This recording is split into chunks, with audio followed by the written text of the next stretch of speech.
Hey everybody, it's Tommy Canelli and welcome back to Before the Lights podcast, the show that tells you how they made their mark. He's a former running back who played at UNLV and for the Cincinnati Bengals from 1988 to 1991. A series of injuries shortened his career. He's a Fresno, California native, born Elbert Woods. He set numerous rookie franchise records and is most remembered for the end zone dance called the Ickey Shuffle. Please welcome to the show, none other than Ickey Woods. Ickey, how are you, man? I'm doing good, brother. How are you? I am well. Welcome to the show. We're going to have some fun and dig into that memory years and go through some good times and probably not so good times throughout your career. But let's go here. You received the nickname from your little brother's pronunciation of the first name Elbert. How old were you about when this happened? I was actually one, about 2.5. Couldn't pronounce Elbert, so he used to call me E all the time. And to make it simpler, you know, my mom started calling me Ickey, and it's kind of ironic. We grew up Cokie and Ickey. Who gave that name? Your mom?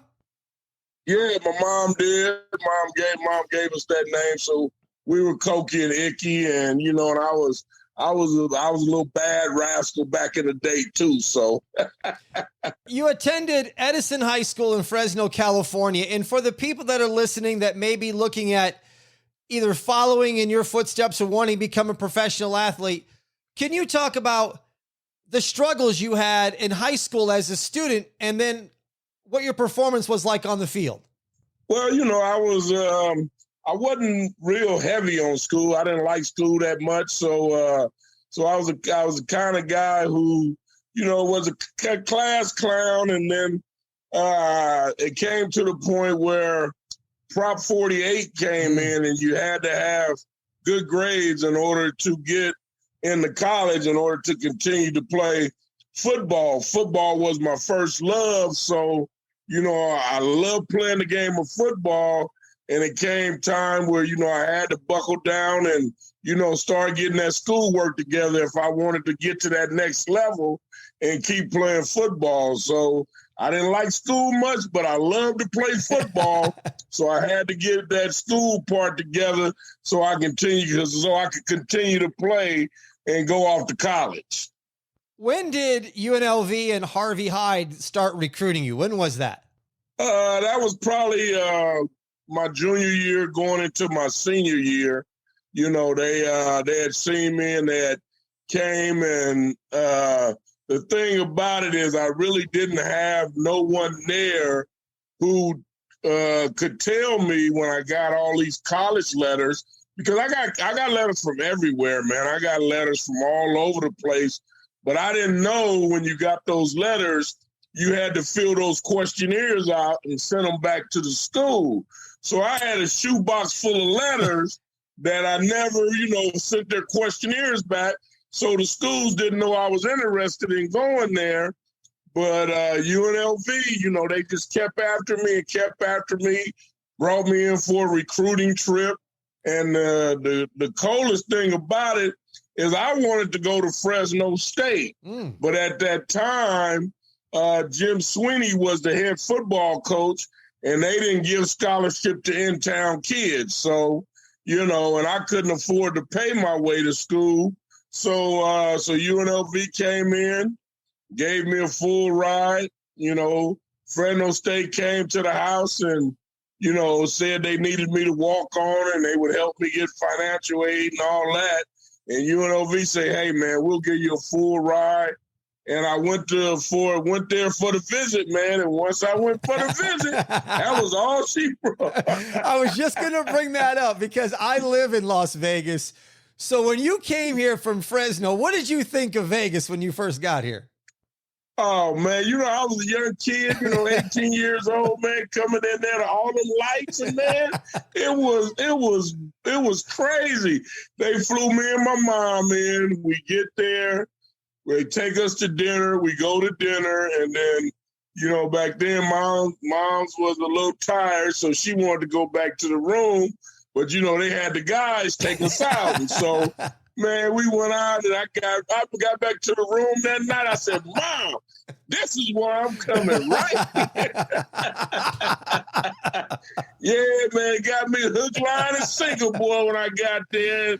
Went there, man, had a great time and got to meet some great people, man. And my senior year, I had a guy by the name of John Montgomery come in, who was our new running back coach, man. Showed that he cared for me as a person and, you know, took me under his wing and set me down in his office and said, hey, young man, you want to go to the NFL, your next step? And I was like, yeah. And he was like, I'll tell you what, I guarantee you from this day forward, if you do everything I tell you to do and you give me 110%, I guarantee you be a first or second round draft choice.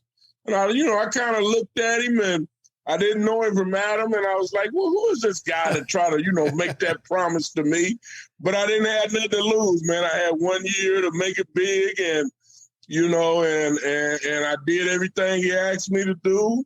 And I ended up, being the first player, 31st player taken in the draft, first player in the second round. So, he held true to his word.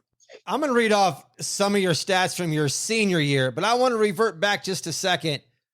Your freshman year in 84, you were playing with Randall Cunningham. You guys win 11-2, and you win the California Bowl 30-13 over Toledo. Ickey, what do you remember about that bowl experience?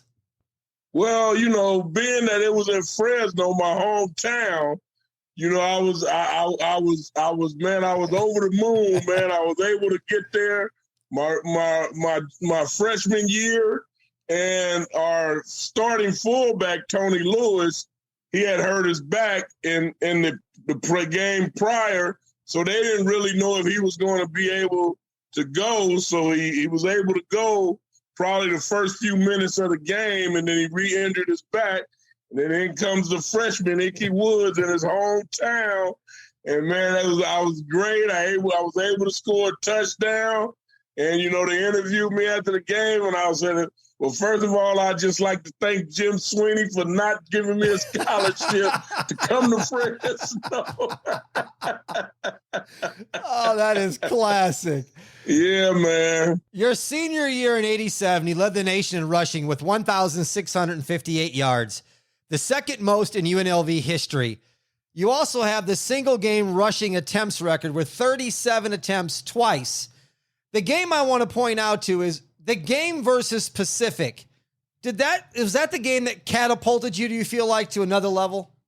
It did. I think I had 250-something yards in that game. That was the game that, catapulted me probably in the top 5 of the nation's leading rushers, and I was, because every week what we would do, me and the coach, back then you didn't have the internet, so we had to go to the USA Today, and they show you what the nation's leading rusher, passer, catcher, that type of thing. So every week we would meet in his office on Tuesday when the USA Today came out, and we would watch, and we would be like, well, this is how many yards we need this next game so we can increase. And then kind of ironic, we got into our last game against Northern Illinois, and going into the game, I needed 184 yards to take over the nation's leading rusher because Ironhead Hayward out of Pitt was the number 1 at that time, and he had already played his last game, so the week before. So I needed 184 yards to become the nation leading rusher, and I ended up getting 187 to overtake him as the nation's leading rusher. So that was a great experience to see that. Before we get into your days at Cincinnati, give me like an off-field good UNLV story. I mean, it's Vegas. I mean, you guys had to be hanging out at the clubs. Were you going to the Shark Club? Where were you going? Oh, man, we had so much fun, man. It was, Vegas, like you said, was a tourist town. So it was, every weekend it was a new group of people coming in. So we used to go down on the Strip, man, the circus, and catch a few of them honeys coming into town, man. And it was just nice, man.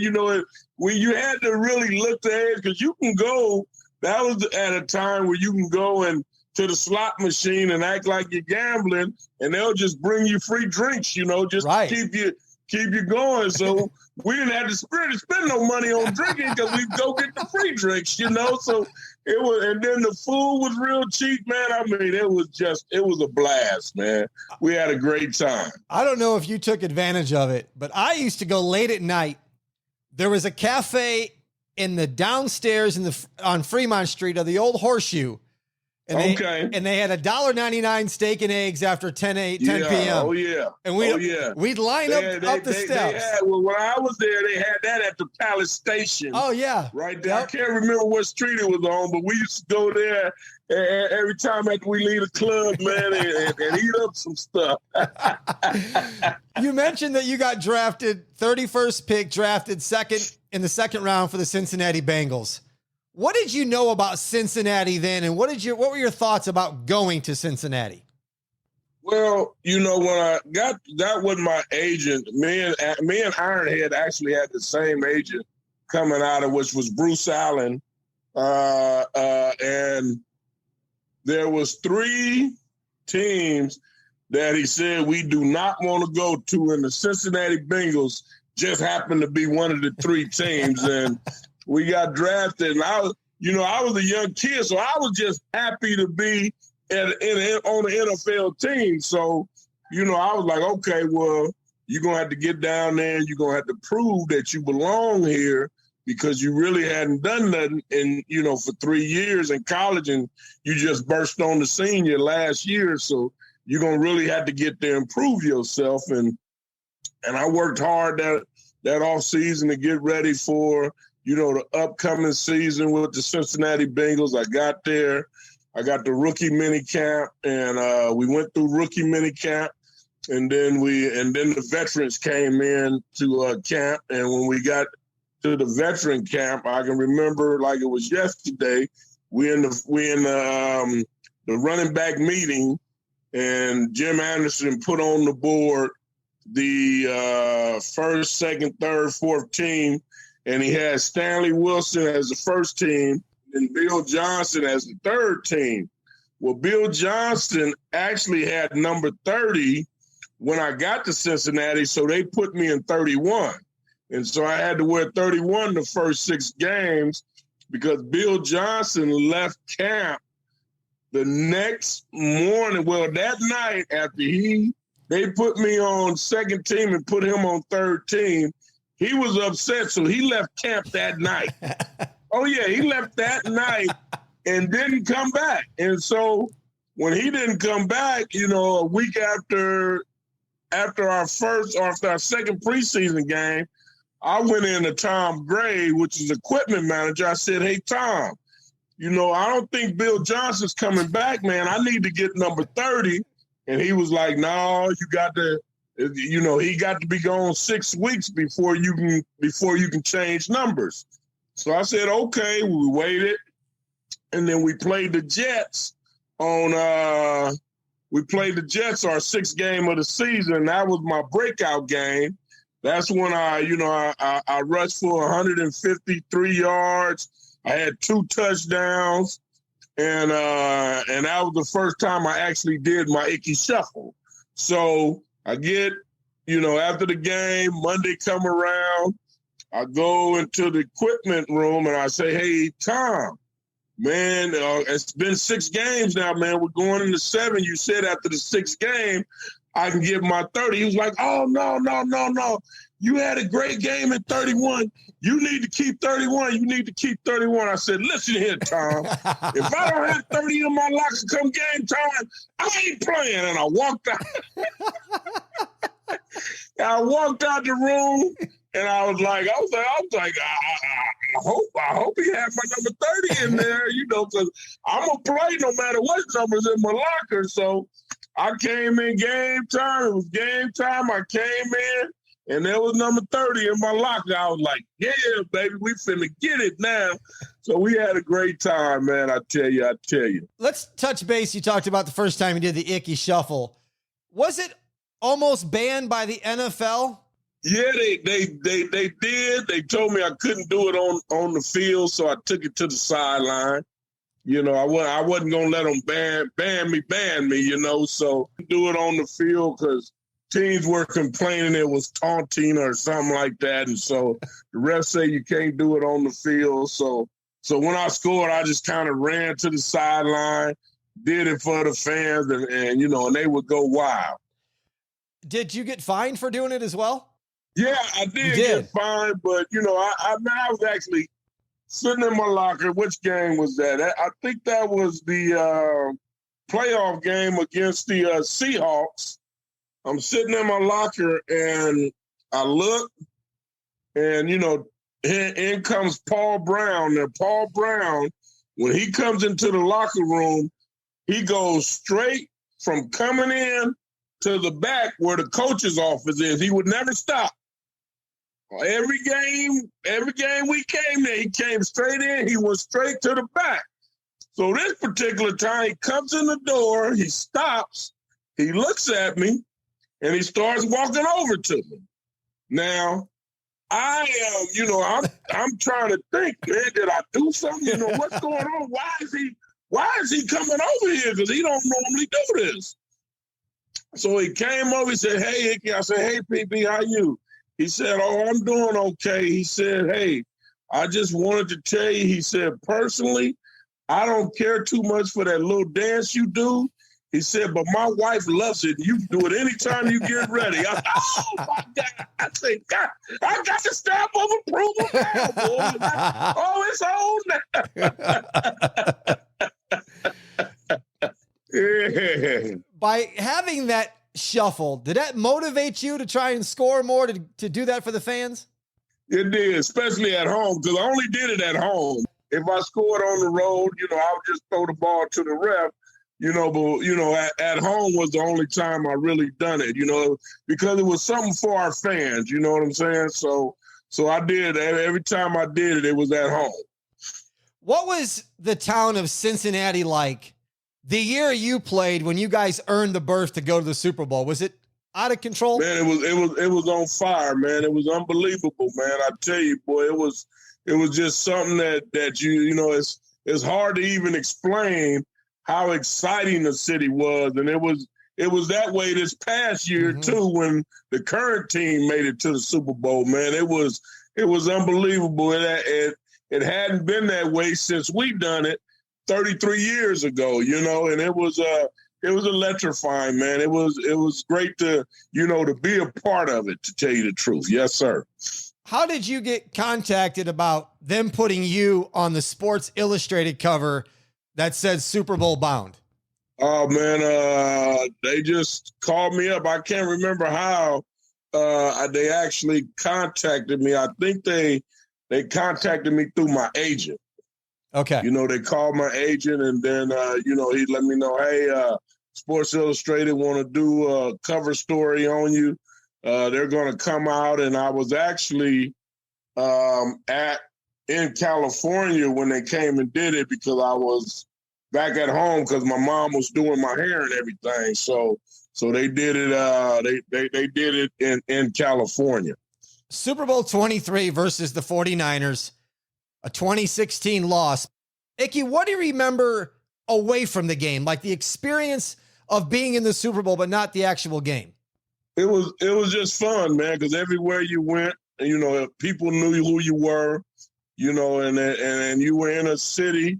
We were in Miami, and Miami was this great atmosphere no matter when you go there, you know what I'm saying? So it was great to be in Miami, and that was right around the time when they was having the riots going on back in '88, and they, told you not to go to certain parts of Miami. The rioting was going down in the hood of Miami, so they told us to, stay away from it. So we was able to go to the beach. We was able to get on the skis. We were able to go to a Miami Heat game. Oh man, we done a lot, man. It was great. It was a fun time. You talked about there being some honeys at Circus Circus. There had to be some honeys in Miami for the Super Bowl. Oh man, woo! They say that. They say that's the booty capital of the world, bro. Yeah, you talk about some honeys, boy. It it was a nice experience, man, just to go down there and, being able to, go down there and experience that, because it was the 2-week experience. So that first week we had a chance to go home and be with family. And then that second week we were down in Miami. We had the media day. And then after the media day, it was time to get to work, So we had about 2 or 3 days where we got to go out and experience and have some fun and just enjoy ourselves. And then by Tuesday, it was time to go to work. As I said in the opening, you had a series of injuries that shortened your career. In 1989, you had a torn ACL. And then in 91, you have a right knee injury in preseason. Ickey, what injury was it that you just weren't going to be the same? Was it the ACL or was it the knee injury? No, it was probably the knee because I came back pretty decent off the ACL.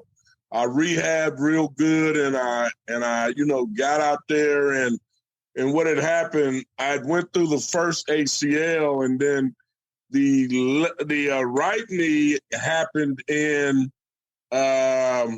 we were in a non-tackling drill and I was running through the hole and some rookie comes through, grabs my face mask, spins me around and comes down on my knee in a non-tackling drill. And so I had a partial tear. It wasn't a full tear of the ACL. So I had a partial tear and, didn't want to go through another year of, doing the rehab on the ACL. So we just decided to kind of let it heal. They put me on the PUP list for 6 weeks and we were able to let it heal, but it was never the same, man. I didn't have the burst that, I once had and everything. So it was lights out, man. So it is what it is. This is my story. No symptoms to being diagnosed with colon cancer, which led to 4 surgeries and a 50-50 survival rate. It then spread to my liver, in which only 3% are caught in time. Now, a 1% chance it ever comes back. And I'm on the road to inspiring everyone because you have 3 choices: live, die, or fight. Bernie Siegel said, no matter what the statistics say, there's always a way. To book me, Tommy Canale, to speak to your event or group, go to TommyCanale.com. That's TommyCanale.com. And get ready to be inspired to inspire others, because you're one day away from changing your life. Click the link in the show notes. How was it for you adjusting to going from the Super Bowl and then being out of football at such a young age? It was hard at first, man. Probably the first couple of years, man, it was real difficult because I still thought in my mind that I could still play, you know what I'm saying? Instead of thinking that, hey, it's over. So we kept trying and we wanted to. So we tried to go to the Canadian Football League. And after we didn't make that, we kind of knew it was over. So I got back and, started going to work and, trying to provide for the babies that I had, and people were like, I did whatever it took, man. I had the gift of gab, so I went into sales, and I did. I sold meat door to door, but that was probably one of my better gigs, man. Because I could go out in one day, and make $500 selling meat. So people couldn't realize that. They were like, why is he selling meat? Well, because meat put food on the table. That's why I'm selling meat. And that's all I cared about, was making sure that my kids had food on the table and clothes on their back, because that was my responsibility. And I couldn't care what nobody thought about me, because the old saying is, opinions is just like buttholes. Everybody has one and they stink. So I didn't even care what nobody thought about me. So I did whatever it took to provide for my babies, man. And I could care less what anybody, personally thought about me, You are also the owner of the Cincinnati Sizzle, which was the full contact women's football alliance. How legit was this full contact women's league? It was pretty legit, man. They had some women who could play the game, man. I was kind of surprised. My ex-wife came home one day and was like, I want to try out for the women's football team. I said, women's football team? I said, what women's football team? She said, well, there's a new women's football team coming to town. And, I was like, yeah, okay, right. I said, well, I tell you what, if they need a coach, tell them I help coach. I was being sarcastic and shit. So she come home, she was like, honey, guess what? I was like, heck no. I am not coaching. She said, you said you would, and being a person of my word, I said, all right. I went on ahead and I started coaching, man, and to my surprise, there was some women who could play the game, but, with women hold stuff a long time, so what I had to learn is I couldn't coach them the same way that I coach men, because with men, you can cuss a man out and, talk to him any kind of way. And he would, the next day, he didn't forget about it. But women, oh, man. They still mad at me the next day. So I had to tell them, I said, listen here, ladies, what happens on the football field stays on the football field. Don't take that home with you and don't bring it back the next day, because I don't want to hear about it. I don't want you mad at me tomorrow for something I did on the football field yesterday. I said, when we on the football field, I'm going to yell, I'm going to scream at you. I say, but leave it on the football field. Don't take it home with you. I say, but what you need to do is learn from me yelling at you so you won't make the same mistake over again. But leave it on the football field. Don't take it home. There's nothing you can take home with you. Was the ex-wife, was she a good player? She was actually a pretty decent player, man. She was a pretty decent player. She played offensive line. She was out there blocking every game, getting into a fight. So I tell her, girl, you got to quit fighting. There's not boxing now. Stop going out there trying to fight people and block. Any desire you have to be a coach sometime down the road, even if it's at a youth level? Well, after I lost my son, man, I just started working his foundation, and that's what I do full time now. I'm busy with that, so I don't really have time to do a lot of coaching. But I got a couple of grandsons now that's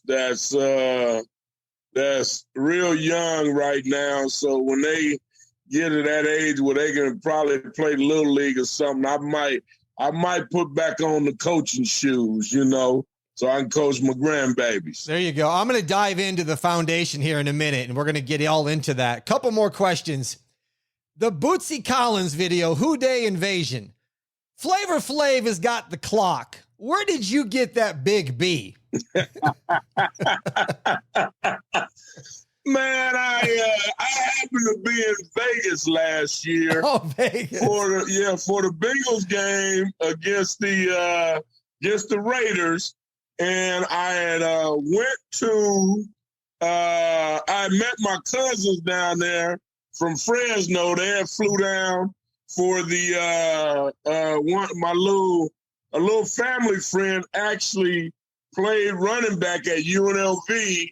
And he broke a couple of my records. So it was senior night, and I went to the UNLV game, got a chance to, meet him. Well, not a chance to meet him, a chance to congratulate him on breaking a few of my records and everything. And then the next night we went to the fight the next night. They had Terrence Crawford, he fought,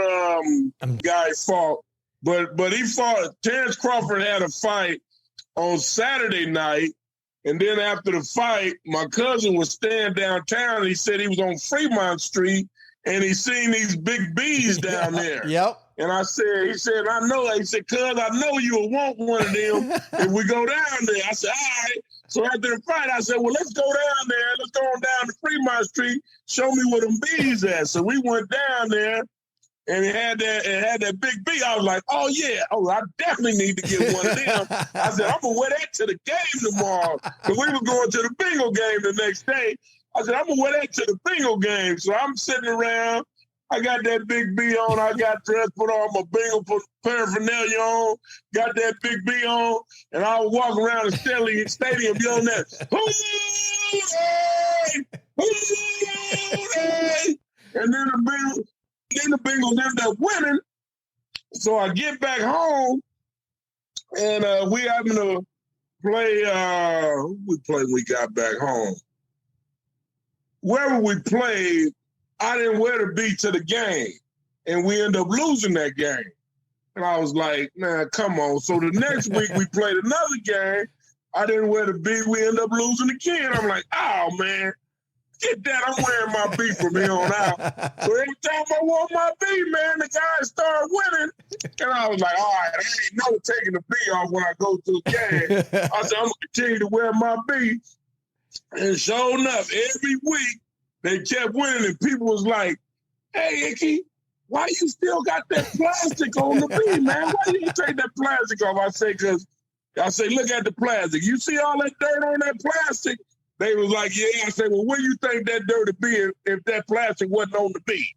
It'd be right on my B. And I said, I don't get my B dirty, baby. That's for nobody. I said, so we going to leave the plastic on.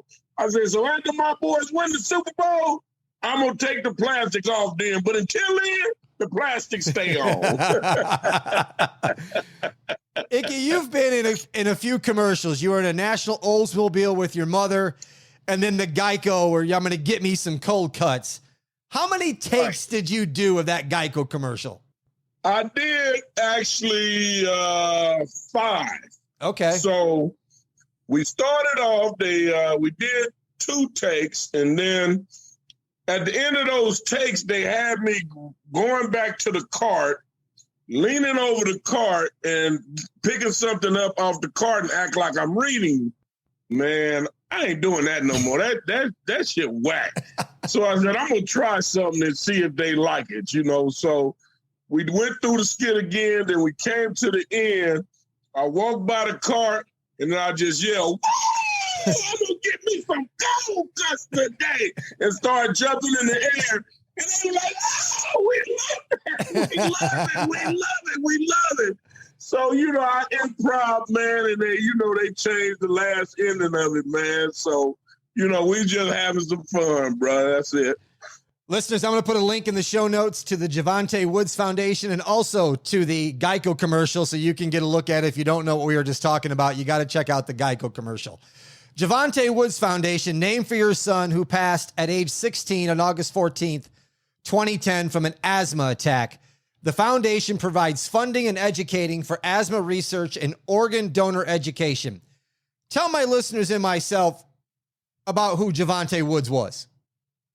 Well, Javonte was my son, man, and he was one world of an athlete too, man. He'd have probably been the next Ickey Woods. He played cornerback though, so he'd have been a great cornerback, man. He'd have been one of those unbelievable corners like a Darrelle Revis or a Sherman. He had his little thing called Woods Island. So he was he was a heck of a player, but he was more a heck of a young man, because when we had his service, man, I had so many kids come up to me and tell me so many stories about how he helped them, and he was such a selfless kid, man. And, and I seen that firsthand when, the doctor finally pronounced him brain dead and said it was over. So we had to make a decision whether to take him off life support. So we decided to take him off life support. And when we decided that, they took us to a room where there was two ladies that we've been in the hospital for 3 days. I hadn't seen these ladies for 3 days. So we went in and the doctor talked to us, the chaplain talked to us, and then they introduced these two ladies to us that were from Life Center. And, you know, and the ladies started talking, you know, trying to give us, me and my ex-wife, their condolences. And I was like, hey, listen here, lady, I don't want to hear that ish. I said, what do you want? And she said, Mr. Woods, we want to let you know that Javante checked yes on his driver permit that he wanted to be an organ donor. And bruh, I lost it. Oh, I lit into them ladies, man. And, you know, and I said so many cuss words and choice words at them, man. I'm ashamed of myself. But I was in a state of mind, you know, I just lost my baby, and I thought they were telling me that they were coming in to take his organs, you know. And so I just went totally off. And then the lady started explaining, no, Mr. Woods, we're not taking your son's organs. I'm just letting you know that he had signed on his driving permit that he wanted to be an organ donor, and it's up to you and your wife, or you and his mom, to decide whether you guys are going to let him be an organ donor. And so I looked at her and I said, hey, did you know anything about this? She said, we had talked about it, but I didn't know that he had checked yes on his driving permit that he wanted to be an organ donor. And so I told the lady, I said, well, let me see where he checked yes on his driving permit that he wanted to be an organ donor, and let me see his signature where he signed that he wanted to be an organ donor. And so she showed me his the box where he checked yes, and then she showed me his signature, and I knew it was his signature because me and him had practiced his signature because he was getting ready to, you know, sign autographs. He had been signing autographs when he went out with me to some fundraising that I did for my youth foundation. He would sign. People would ask him for his autograph too, and he would sign it. And so I knew what his autograph looked like, and I knew that was his signature on there. And so I turned to his mom. I said, well, what you want to do? She was like, well, I don't know. What do you want to do? I said, well, you know, I don't know what to do. I said, but let's do what he wanted to do. He signed that he wanted to be an organ donor, and so let's honor that and let him become an organ donor. And we did that, and he was able to save 4 lives with his organs and help countless others with his tissue. So we're very happy about that, and that's why we're so heavily involved with organ donation as well. Ickey, what is the threefold mission for this foundation? It's asthma research and asthma education, organ donation, and education, which is, my son was a straight A student, and what we do is we give scholarships out each year to kids with asthma who has straight A's or have a 3.8. Our scholarship is 3.8 to be great scholarship. And so we give that out every year to deserving young men and young women. We give out two to the girls and 2 to boys every year, $1,000 scholarship to help them go off to college. Listeners, go to the show notes and click the link, JavanteWoodsFoundation.org. I'm going to put that there. Asthma is the #1 chronic condition in children and takes 11 lives every day. I see from looking at the foundation, Ickey, that June 18th to 24, 2023, so next summer, Cruise for a Cure, a 6-night all-inclusive cruise on Celebrity Cruise Line. You and some of your celebrity friends and listeners can join and be part of this cruise. You got to be excited about this.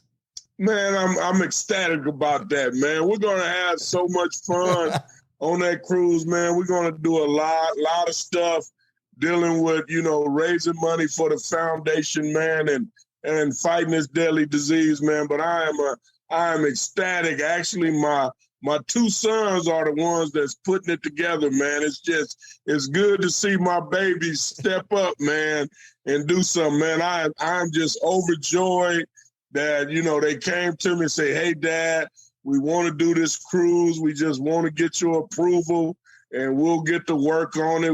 Hopefully we can make it a big, annual thing. Let's get this first one done. I say, well, hey, put it together. Let me know what you need from me. Let's go to work. And man, these guys, man, it's just heartwarming to see your babies go to work like that, man. I'm overjoyed, man. I love them two cats to death, man. I'll put a link in the show notes to register for the cruise as well. Ickey, what else do you want the listeners to know about the Javonte Woods Foundation? Well, I just want them to know that our main purpose is trying to save lives, man. That's what it's all about. My son gave his life so he could bring life to asthma, like you said, which is a disease that kills 11 people a day. And never in my wildest dreams did I think asthma could kill, because I grew up with asthma. I suffered from asthma when I was growing up, and I didn't know that it could kill until it took my baby from me. And I started doing some research and come to find out that asthma is the fastest growing disease in America, but it's the least amount is not spent on finding a cure, finding a better way to treat it. So we just wanted to start the foundation, man, so we can bring more light to this deadly disease that's killing 11 people a day.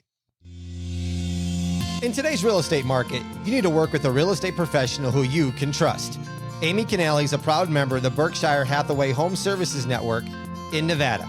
She will provide the absolute finest service, dedication, and expertise possible. Whether you want to buy, sell, or rent, Amy can help make your home ownership dreams come true. To contact Amy, call 480-685-1217, go to her website, amycanale.com, or click the link in the show notes.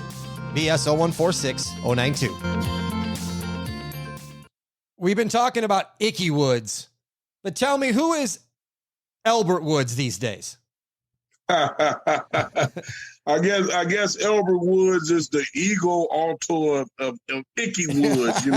Ickey is the face of everything that gets out there and have fun and raise the money for the foundation. And Elbert is the guy who keeps everything together, behind the scenes. Just make sure that we're doing the right thing. Make sure that we're, catering to the less fortunate and trying to help them, because with asthma, the medicine is so expensive that, the lower class people really can't afford it. And so what we're trying to do is we're trying to figure out a way where we can help support them and get them the medicine that they need. Ickey, man, I wish you nothing but success with the foundation. Thanks for taking time out of your day and coming on the show and talking about the foundation and some memories from the past. Well, big bad boy, I'm glad you had me on, baby. I'm glad you had me on. We had a great time, man, and I appreciate you taking time out of your day to spend with me and help me get my message out, man. Much thanks and love you for that, brother. Love you for it. You are more than welcome. I'm humbled and honored to do that. Listeners, if you would, follow me on Instagram at Before the Lights Podcast and take 30 seconds out of your day to rate, review, and follow the show. I am Tommy Canale, and until next time, everybody, I salute a chin chin.